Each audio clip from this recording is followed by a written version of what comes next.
CEO global da TBWA, uma das redes do grupo Omnicom, que também inclui BBDO e DDB, Troy Ruhanen é crítico frequente do modelo de outras holdings e agências. Segundo ele, alguns grupos sacrificam justamente o principal poder de atração de uma agência, que é a cultura individual de cada uma, fundamental, segundo ele, para atrair tanto talentos quanto clientes. Nessa conversa, ele fala porque outros mercados estão tentando seguir o modelo brasileiro, conhecido por unir criação e mídia em uma única agência. Ele também fala sobre outras questões bastante relevantes para o mercado publicitário, como procurement e prazos de pagamento. Acompanhe com a gente!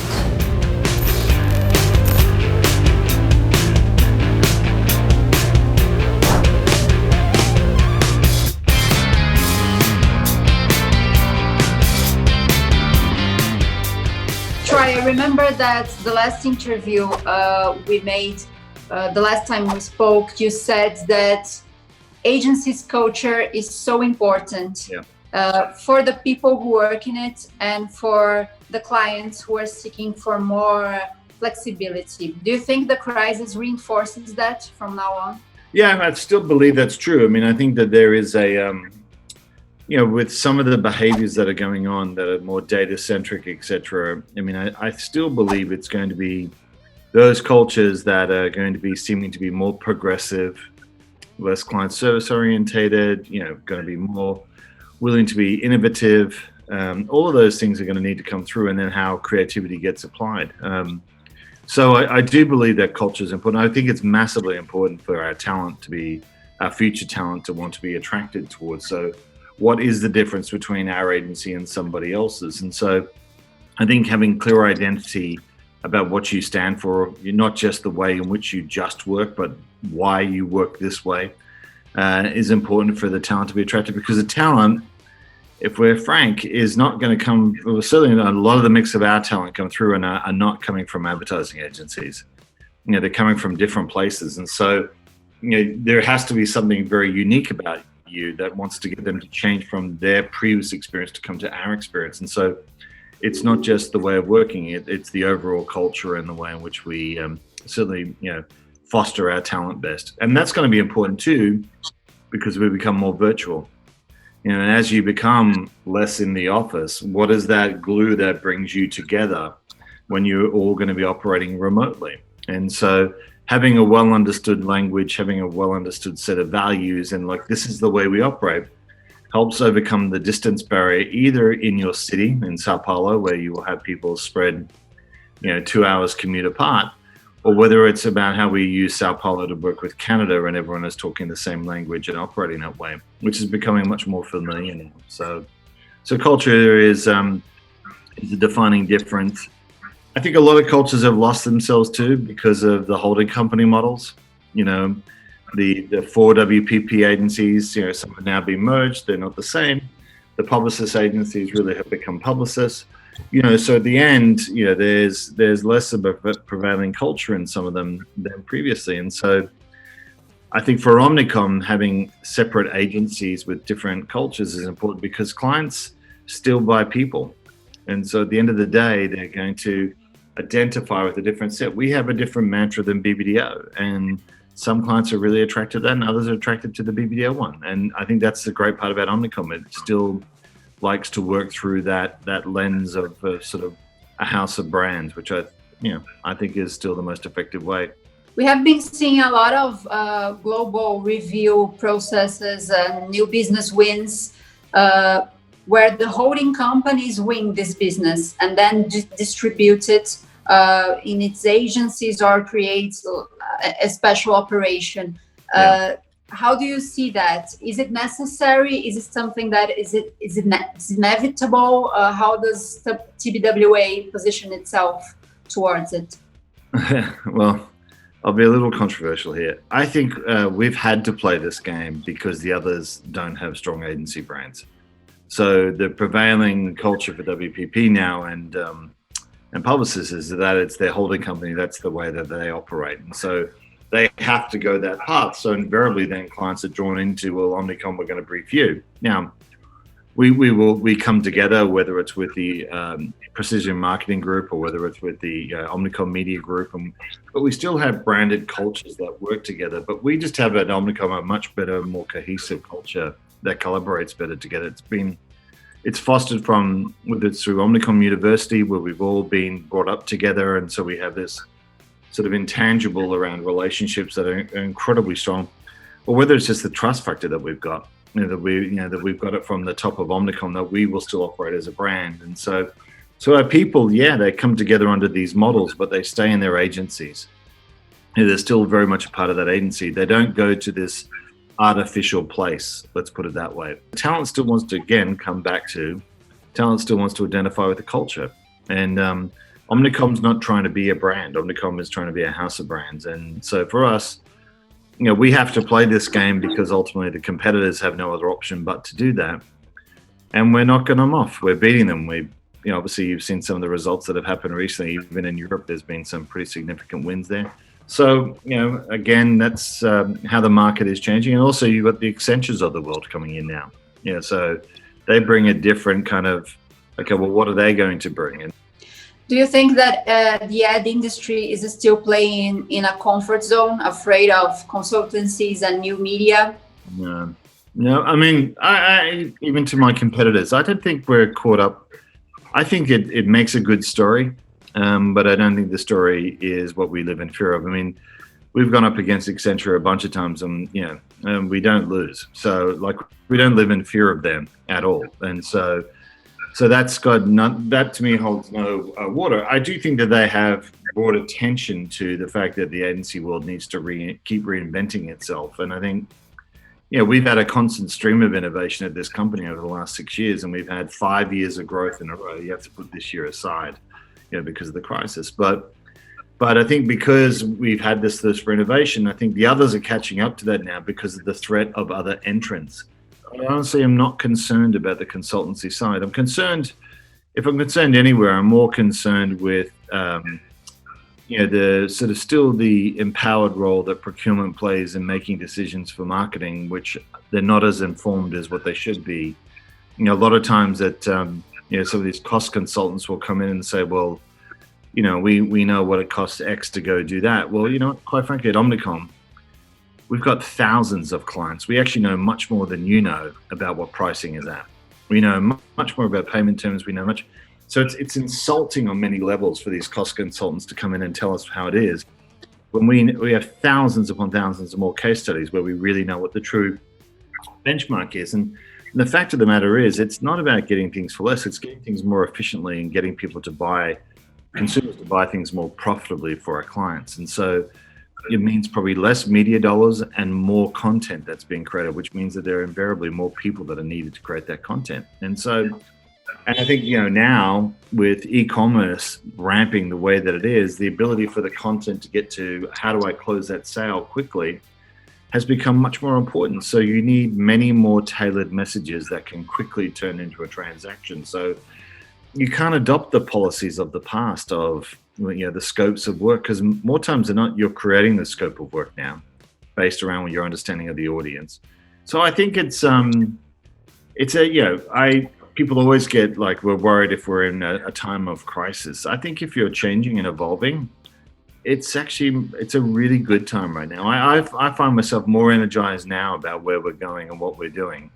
And because more integration is going to take place than ever before and is happening, that I think I actually feel really positive about the future. TBWA defends the combination of creativity, innovation, and disruption. In fact, you have registered the term disruption. How do you put these three elements in practical terms for the clients, and considering this context where they need to reinvent themselves, to rethink all the planning and the work? So, there's an interesting comparison. We were talking as part of one of our disruption recovery workshops. We were talking about the fact that we looked at this study that was done by the World Economic Forum. And when they looked at economies where there has been a natural disaster, and the businesses that have reinvented themselves and adapted during that crisis, coming out of that, and have changed rather than rebuilt themselves in the same reflection have been the ones that have been most successful. And so when we look at disruption, it's more about creation than it is destruction. You know what I mean? So for us, it is about making sure that we reinvent and redefine the territory where there is the white space to grow. And so now more than ever, clients are under growth pressure. I think we saw a recent survey by Gartner, I think it was, or Forrester, that CEOs are 87% of CEOs are expecting their number one agenda for the CMOs to be growth. Well, unless you're looking then to find new spaces to grow and ways in which you can evolve your practice, then I feel like you're really on your path towards just either you're managing a slow deterioration of your business. And so disruption for us has always been about breaking the conventions of the marketplace and then being able to identify this unique place where you can get growth. And so clients, frankly, for us, have been at their highest level of satisfaction ever, has been during this crisis time. We've seen more intimate relationships. Most of the growth that we've got coming right now are coming from our existing customers. So applying new skills more often. And so for us, it's more about adding innovation to disruption than about taking it away. So we're really looking about how we evolve the traditional planning process of disruption, and then really looking at the customer journey and disrupting all the way along the customer journey so that we can really separate ourselves. Because when you look at a lot of the the websites that are being built, the e-com platforms, a lot of them, whether it's just a function of the GoDaddies or the Squarespaces or whatever else, they all look the same.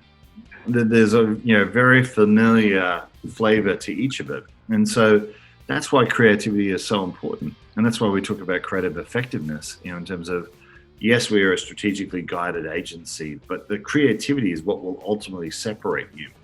Mm-hmm. Over the last 4 years, TBWA has reached good results, financial results, but the whole industry and everybody is facing a crisis right now. Yeah. How do you expect the company to go through this period? And what will it take for the industry as a whole to get back on its feet again? I think there are some parts of the industry that are more challenged than others. So if you take the live side of business, the event side of business, that's been quite challenged. And there is a classic case where reinvention is required.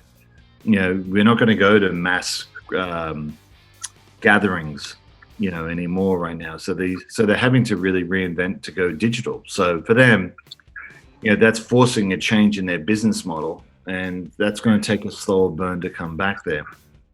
I think when you look at our shopper marketing side, I mean, it's certainly been, incredibly resilient against the pressures of what's been going on right now. As clients are looking to, how do we change, towards more of our e-com practices? What are we doing in the digital domain to drive conversion? So places like shopper marketing have been doing incredibly well. And I think performance marketing has been doing certainly real significant growth numbers in that space right now. So around performance precision marketing in particular. So, the likes of ID in Brazil have been doing phenomenally well. That's why we brought Marcia on to lead Lulara, because of a digital background, really to drive the change through our system. We've had clients like Nissan that have really driven to a model globally where there's the incorporation of media, data and analytics, and creative all together under one house and living under TBWA.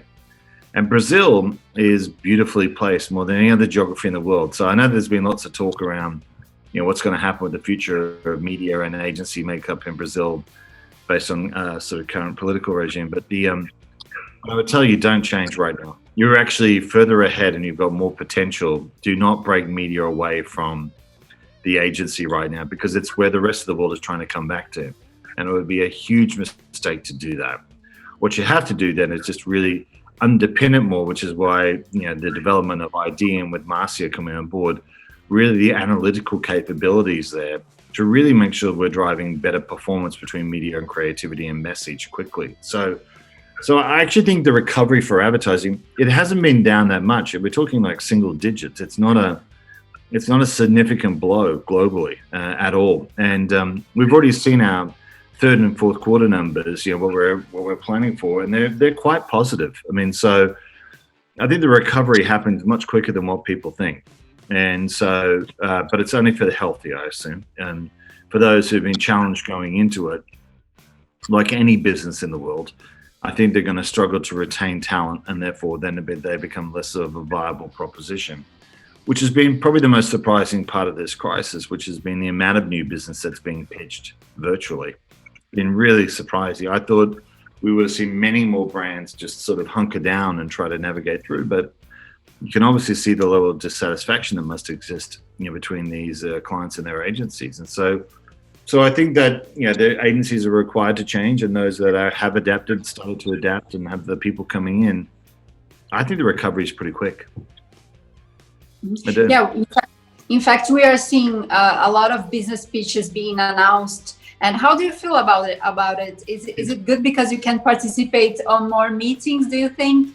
Doesn't the chemical part gets colder because it's when I first, I thought, God, we're going to be pitching, through this. I thought it was just going to be bizarre. I mean, I really thought it was just going to be such an odd experience. But weirdly, it's created a much more intimate conversation because it's really like this, and it's reduced all the formalities more times than not, like me with two dogs barking in the background. I mean, it becomes quite a human process, and so in the end, people buy people. Clients still buy people a lot. They know our creative heritage.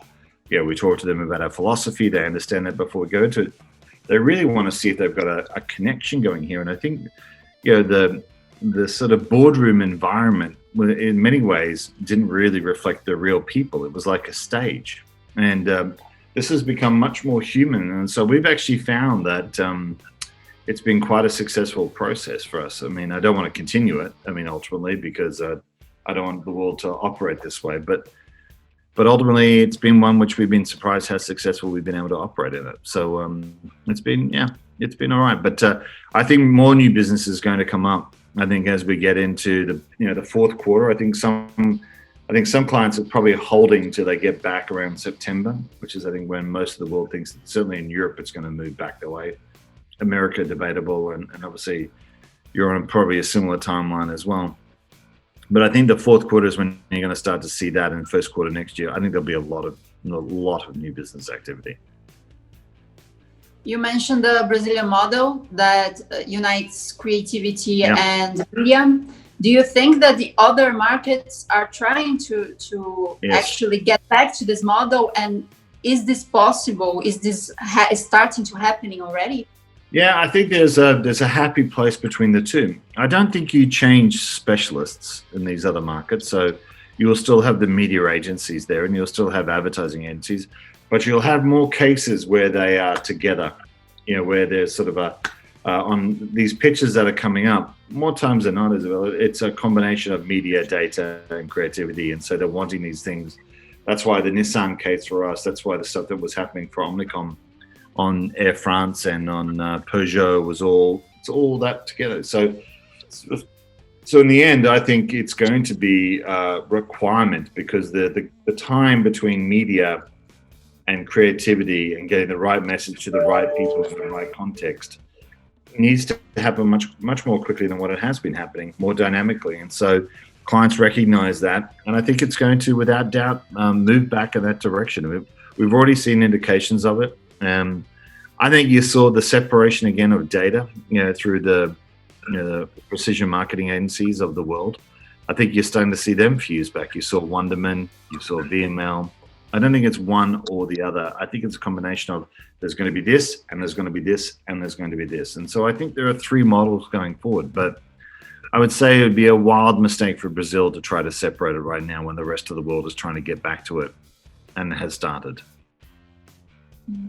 You mentioned at the beginning of the conversation the procurement issue, and there are other issues that are very important for the industry, such as the time that you have to receive payments, and the industry talks a lot about that. Do you think that these problems tend to get solved during a crisis like this, or they tend to get worse? So far, we haven't felt the pressure on our clients on payment terms during this crisis. I think everyone's been quite understanding of where we're all at at this time. I think the problem is when we get down to new business, we have one or two competitors that I don't think are as sensitive to payment terms as others, and I think are willing to go far beyond what Omnicom is willing to go. And I think that that's a great disgrace, to be honest with you. I mean, we're not banks, and in the end, I mean, Omnicom, we have a standard of what our payment terms are, and we will stick to that. And so I think there are one or two others that stray outside of that, and that's disappointing to see, but that's a sign of their desperation right now. And so they will rue that mistake in the end, ultimately. I find we've got some clients that have been fantastic. We have still some clients that operate on 15-day payment terms. And there are others, obviously, there's some very well-known ones that sort of push for 120 and beyond, and that's absolutely crazy. So I don't think that, I think if we more just all come together and unite around it, there's just got to be a level of understanding here about what we can operate as. I think the better we'll all be. But it takes people all being, sort of the same attitude and the same mind and not being as desperate. And what about the future challenges for the clients? What would those be, do you think, from now on? They have they made like progress in digital transformation, and what now? What's the next step? Well, I think that's where the biggest challenge comes for our clients is their lack of preparation for that world. The second part is, as much as I talk about procurement, the marketing departments at our clients, a lot of them are not getting more headcount, they're getting less headcount. So there's less people that they have to work with inside of their own companies, and yet there are many more tasks for them to do as this world fragments much more. Innovation is happening so quickly. If you just look at even the major platforms, the new applications that exist inside of the major platforms, how does a client keep up to speed with that? How does a client become best in class with fewer marketing folk working for them and trying to manage that? And so the challenges for clients, is ultimately how do I manage this increasingly more fragmented world that I operate in, with less headcount on my side and a challenging procurement department on the other side? I think that's why you're seeing more of this. How do I consolidate more with fewer partners so that you can manage more of this ecosystem for me? Because for them, I have tremendous sympathy for what they're trying to get done with the amount of resources that they've had. And I think that a lot of the, the CEOs of the world have really, I think in some ways, which I get on a level, that they've prioritized this chief information officer or the chief technology officer over the chief marketing officer. And yet now they're at this time, which is, I need growth. Where do I get growth from? And they've really, I think, put at peril some of their future business because they haven't made marketing as much as a priority as what it needs to be. And so that's where the challenge is, and that's why I think agencies that have the ability to manage those ecosystems, either it's a holding company or it's an agency that can do that, or with good partners, someone who's got a track record of doing it, they're the ones who are going to prosper. They'll be the ones that do really well coming out of this. And the clients are going to need us more. And it's not just someone like a consultant that can just do some plumbing down below. That's sort of the CIO model. It's how do I drive growth and how do I drive transformation while connecting the consumer at any point along this transaction journey that they're on. And so that's why I think we've gone up in the estimations. If you looked at one of we'll get you the chart, but that was on Gartner, that brand purpose has become the number one priority for CMOs. Now, if you went back a year, it was probably 18th.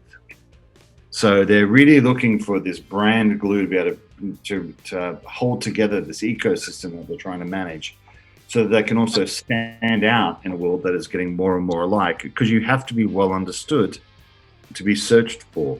So that's one of the biggest problems that we've seen, is like, if you're not a well understood brand, you're not going to be the first one that they're going to search for, either on one of the platforms like an Amazon or through a Google search. So you have to have a very powerful brand, and that's why we've seen that come back, and that's why I have no fear about advertising agencies going forward.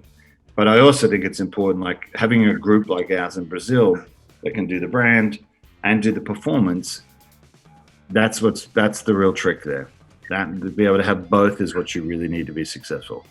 So Troy, thank you so much for your time and good to talk to you. Great to talk to you too. Thanks for staying there.